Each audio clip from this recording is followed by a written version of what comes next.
Hey guys. Alright, we're here to check out the latest from Archspire with Golden Mouth of Ruin. I really feel like this song should have been entitled Golden Shower of Ruin, perhaps a shout out to R. Kelly. Our dog, yeah. And then include a little bit of the remix of the Ignition in the chorus, just to go full circle on this one. Yeah. I really feel like the boys from Vancouver could have done slightly better on the title, but hey, who am I to judge? Now, before we press play and check out this video, this is from their upcoming new album. They have a new record coming out on Season of Mist. We've recorded Involuntary Doppelganger from these guys. We haven't posted yet, and I was going to post it this week, but then we're recording this, so it's like, okay, now do we still post the old one? Because we have different opinions about that video, so I think people would want to know our thoughts, because that's one of their biggest songs. Yeah. So let us know in the comment section, what are your thoughts about posting that video, or now that we checked this one out, should we just kind of like give it some time, let it simmer a little bit more? I don't know. Let us know in the comment section your thoughts on us posting that video or not. But in the meantime, we're here to check out Golden Mouth of Ruin. All right, that's a mouthful, by the way. You ready for this? Yeah. Let's do it.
Let's not talk about the involuntary doppelganger, because let's see what people say, and then they can watch that video and take their impressions from that video. So let's not compare this to that, or our thoughts on that video to this video. Let's just concentrate on this one. I just want to say something before I get your thoughts first, because I want you to go first, but I just want to say this. I'm honestly believe that when you're in space and you press the button to go into warp speed, this is what you listen to as you're traveling through warp speed. Which is a song in real time, but it sounds like it's in warp speed. I've seen these guys live. There's no like speeding up track. What you see is what you get. I was like, I saw them play at the place where we saw Alien Weaponry, Underground, Velvet Underground. So I was right, because there's no barrier there, right? So you could be like right next to the stage. So I was right next to the guitar player. The whole time, this was me. I was watching, and I couldn't believe how fast things were happening. Like, how fast. I was like, wow. Like, I was blown away. Blown away by how technical and how fast. I was blown away. Anyways, now that I got that off my chest. Anyway. I was going to say, by the way, I never thought that clearing your throat could sound cool, but it did. It did. Yeah, I mean, for me, this song, the way it started, I wasn't, like, when it started, I'm like, oh, fuck, it's going to give me this the whole song? Like, I'm like, listen, I like heaviness. Don't get me wrong. I love heaviness. But it was like... You like technical death metal? Technical death metal. It was like, it was... These guys take it to a whole new level of technical. A whole new level of death metal and technical also.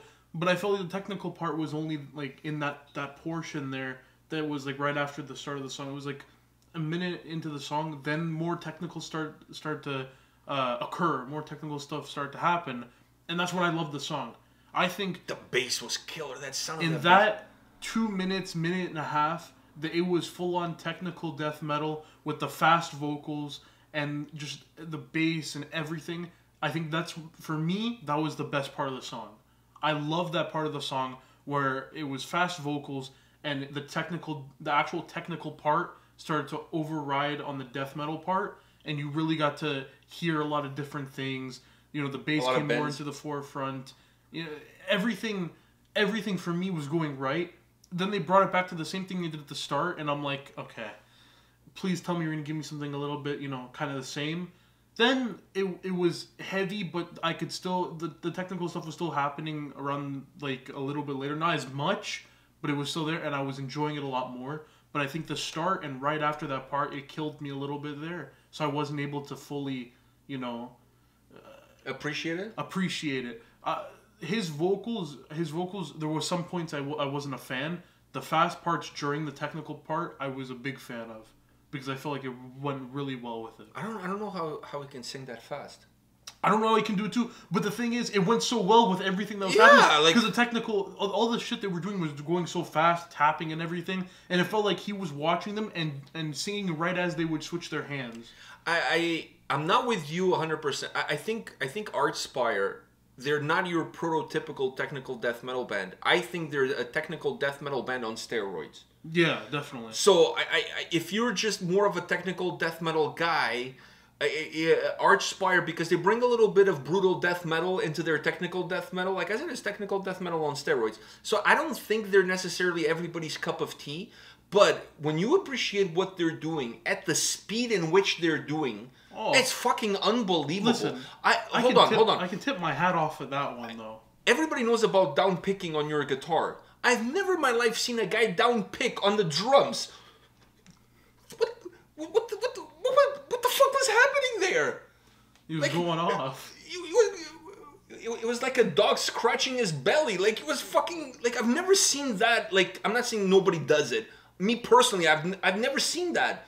Such an awkward position for your hand. You'd think that you'd stab through the skin. No, he's holding the drumstick in a very, to me, looks awkward.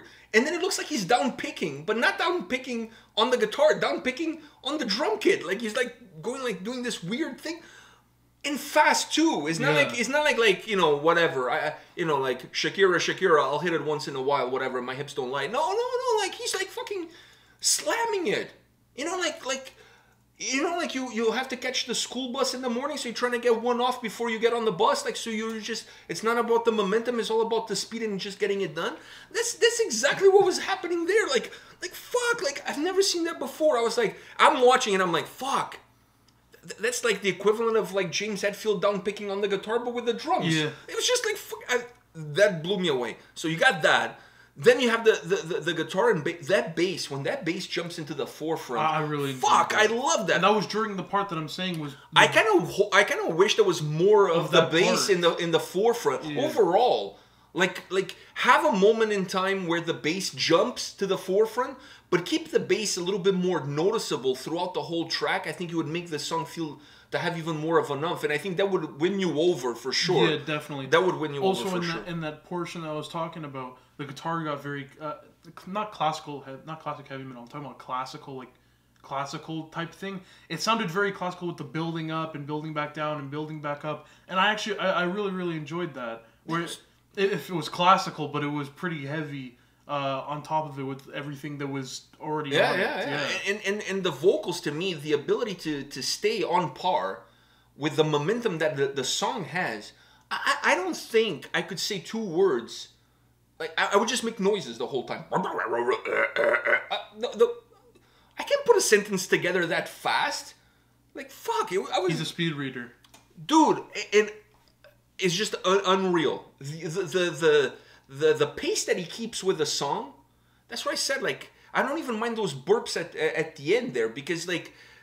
he's got to be out of breath for... Fuck, they sounded cool, though. It sounded like you were talking so fast that you're swallowing air, and you're swallowing so much air that at the end you're like, you just gotta let one go, and then, like, you can continue. I don't know, man. This track for an opening single for the album... By the way, I got the album already for review. I haven't pressed play because... We had the other video that we were lining up to post. Once again, let us know in the comment section what your thoughts are on us posting Involuntary Doppelganger in the next week or so. But then this video came out. I wanted to check this video with you because the previous video that we've recorded that you guys haven't seen, we have very different views on it. So this one is not so different. This one, I think we're more in line with each other on this one. But I haven't listened to the album yet. But the album is under the 40-minute mark. It's around 35, 36 minutes. Which I love. Because for a record like this, with this sound, with this speed, with this approach, I think after the 36-minute mark, I need a drink. So if that album was like 40, 45 minutes, forget it. Like, I'm committing harakiri at the end of the album because I cannot take any more of this. You know what I mean? It's just, it's coming at you so fast, so furious, that it has to be in short doses for you to really be able to absorb it and say it, fuck it. Let's go for it again. It's like when you go on a roller coaster, right? Like the crazier the roller coaster, the shorter you want it to be, so that when you get to the end of it, you're like, "Fuck, that was amazing! Let's go again. Let's fucking go again." If the roller coaster is long, by the time you get to the end of it, it's like, "Wow, fuck, that was good," but yeah, let's go see if they have some funnel cake. You know what I mean? So I love the fact that the album is super compact, so it's gonna be like hard hitting all the way through. Fuck, these Vancouver boys, man. Yeah, I mean, I must say, I enjoyed myself. Parts, I'm kind of recapping. At moments. At moments, yes. But that portion... That middle part there, I was all in. I was all in, man. I had a feeling that bass really helped as well, because I know you're a big fan. Well, even without the bass there, I still would have enjoyed, because... But the bass jumped so much into the forefront. Yeah, since it jumped so much into the forefront, it made me like it even more, but I still would have liked it even if it wasn't there. Yeah, alright, fair enough. Alright guys, let us know your thoughts in the comment section about the other video that we've recorded, and your thoughts about this song, about the upcoming album. We're dying to hear what you guys have to say, and we'll see you at the next video. See ya. See ya.